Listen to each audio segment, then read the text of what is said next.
Bonjour à tous.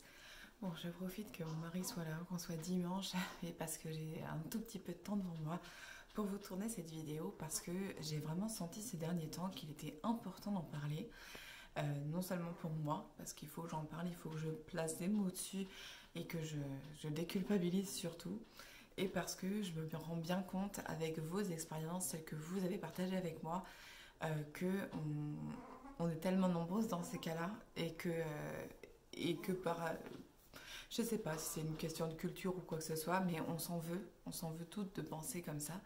Et je trouve ça dommage et bête parce que c'est notre vie, parce qu'on a le droit de ressentir ce qu'on ressent, on a le droit de le dire aussi, et, euh, et qu'on n'a pas forcément à en payer un certain prix,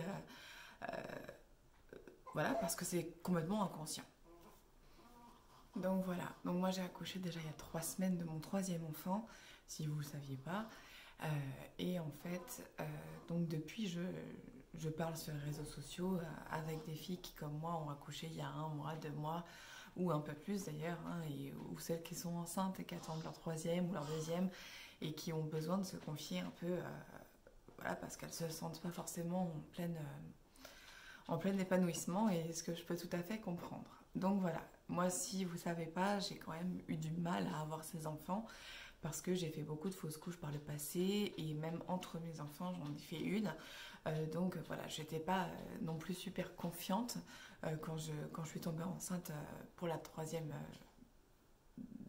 grossesse. Mais c'est surtout que c'était pas un enfant qui était prévu, il n'était pas forcément désiré, en tout cas tout de suite, parce que moi c'était clair que je voulais 3 enfants, mais pas forcément maintenant.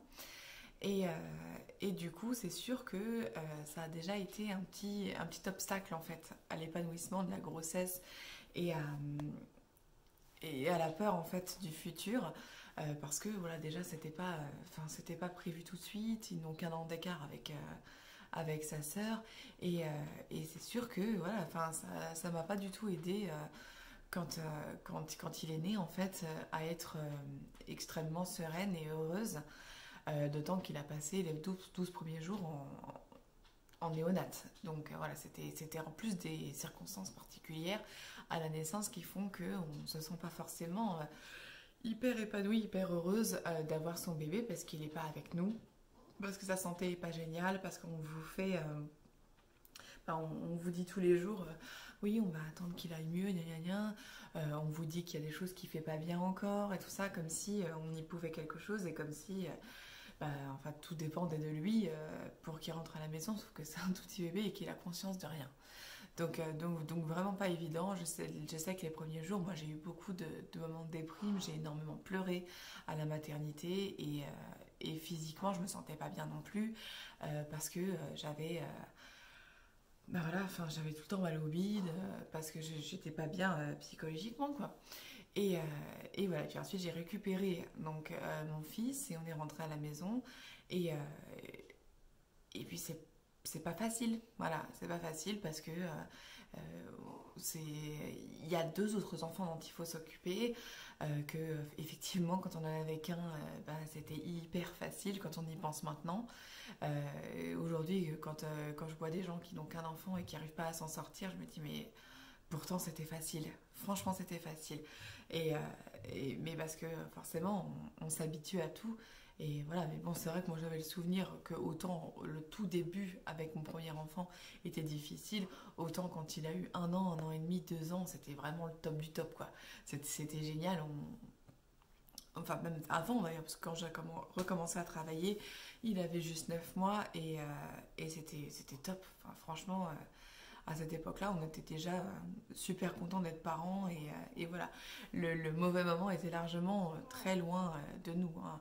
C'était, je dirais, les 4 à 6 premiers mois qui avaient été compliqués. Ensuite, quand on a eu notre deuxième, on avait un peu oublié ce que c'était que le nouveau-né. Et, et donc, ça a été difficile pour les coliques et tout ça, mais ça a été difficile 1 mois. Et puis après ça a été, elle faisait ses nuits et tout ça. Donc c'était cool. Et là, ouais, on avait pris un bon rythme en fait, hein. Quand le troisième est arrivé, on avait un super rythme. On pouvait recommencer à envisager des sorties, des voyages. Et donc voilà, et puis voilà, le troisième est arrivé, et moi comme toute ma vie j'ai eu envie d'avoir trois enfants, et que en plus Marc n'était pas mécontent en fait de l'arrivée de ce bébé, ben, on a décidé de le garder, hein, et on était content, plutôt enjoué d'avoir nos trois enfants. Seulement maintenant qu'il est là, c'est pas du tout la même paire de manches, c'est vraiment compliqué, et voilà, j'ose le dire, j'ose le dire que oui, il y a des moments où je regrette, je regrette, je regrette surtout le dernier parce que on avait une bonne une bonne maîtrise en fait de notre emploi du temps juste avant, et que c'était vraiment super chouette, et, euh, et ensuite mais par contre voilà, il m'arrive de regretter carrément d'avoir fait des enfants, et ça je le dis sans honte parce que c'est vrai, c'est ce que je ressens, et que ça, tout le monde peut ressentir ça, et j'imagine que peut-être vous derrière votre écran vous êtes aussi en train de le penser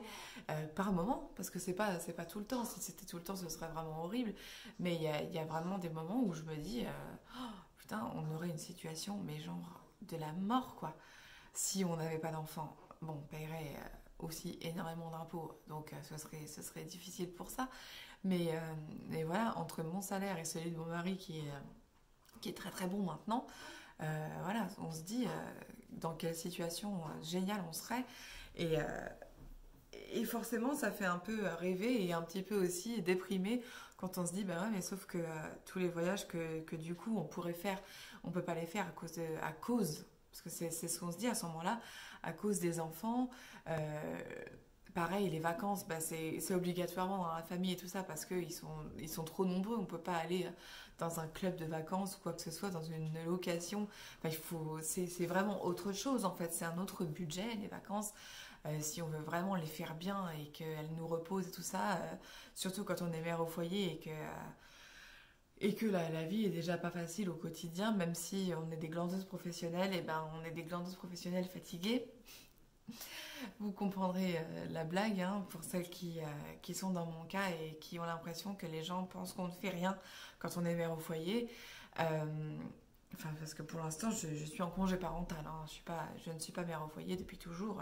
Je travaillais pendant 14 ans, et voilà. Mais, euh, mais là, pour l'instant, j'ai décidé d'élever mes enfants, et jusqu'au au moins aux 3 ans du troisième, hein. Donc j'ai encore 3 ans devant moi où je ne travaillerai pas. Donc voilà. Ouais, voilà, donc c'est sûr qu'il y a des moments où on se dit qu'on aurait une situation mais plus que géniale si on était seul sans enfants, mais on a fait le choix de faire des enfants, et c'est pas un choix sur lequel je reviendrai en fait, parce que on a réalisé quelque chose qu'on avait envie de réaliser. Moi, c'était clairement mon rêve d'avoir des enfants, donc c'est une bonne chose de toute façon.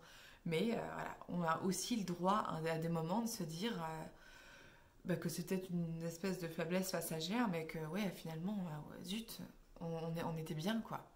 Et, euh, et je pense que c'est humain, et, euh, et tout à fait ouais, normal de le ressentir tout simplement.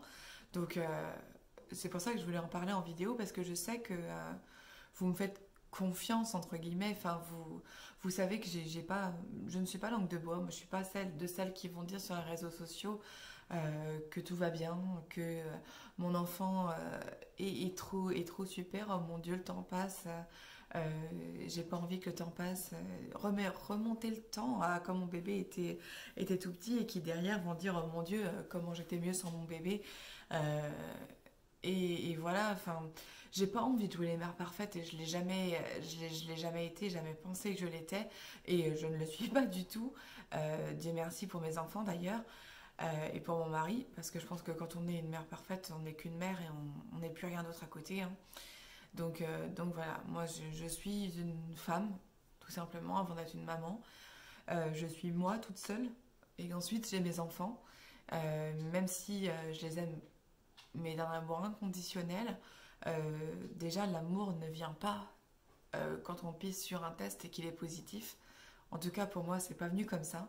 L'amour, il vient avec le temps. Je dirais qu'aujourd'hui, je suis plus proche de Yann que d'Émilie, que d'Alexandre. Et je pense que c'est tout à fait logique, parce qu'on ne tient pas aux gens de la même manière qu'on les connaisse depuis une semaine ou qu'on les connaisse depuis 10 ans. Donc je pense que ça aussi c'est normal, Et on peut pas... Enfin, je dirais pas que du coup, il y a pas des différences d'amour. C'est juste l'amour est différent. Enfin, ouais, si, il est différent, mais c'est pas... On n'aime pas moins. On n'aime juste pas encore pareil.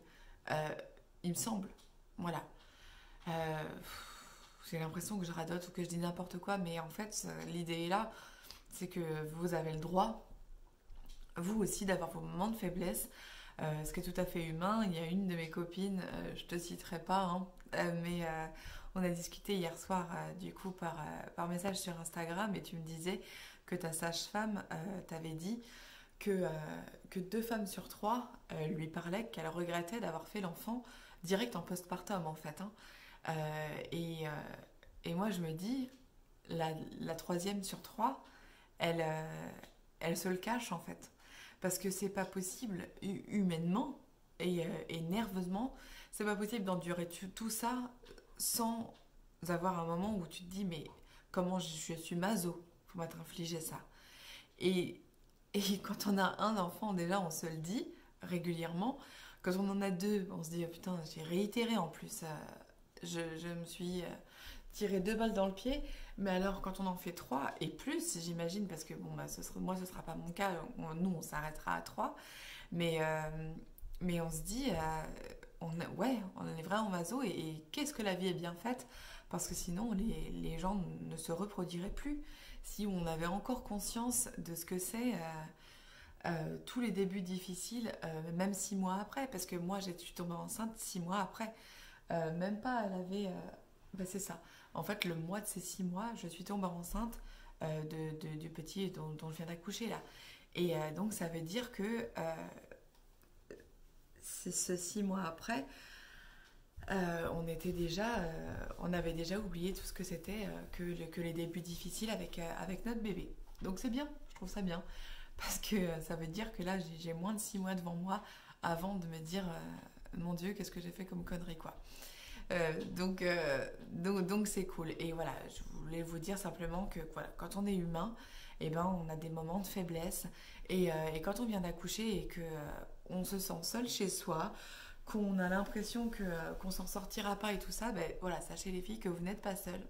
On est quasiment toutes dans ce cas-là, en fait. En tout cas, moi, toutes les filles super sympas, super honnêtes et pour autant super humaines avec qui j'ai parlé me disent toutes la même chose. Donc voilà, si vous êtes en période de doute postpartum parce que vous avez un bébé de moins de 3 mois qui est très difficile, dites-vous bien que ça va s'arranger tout ça. Et que même si on a des moments de regret, nos enfants, c'est un peu ce qu'on a de plus cher dans la vie, c'est ce qu'on a fabriqué nous-mêmes et ce dont on est responsable et dont on sera responsable longtemps.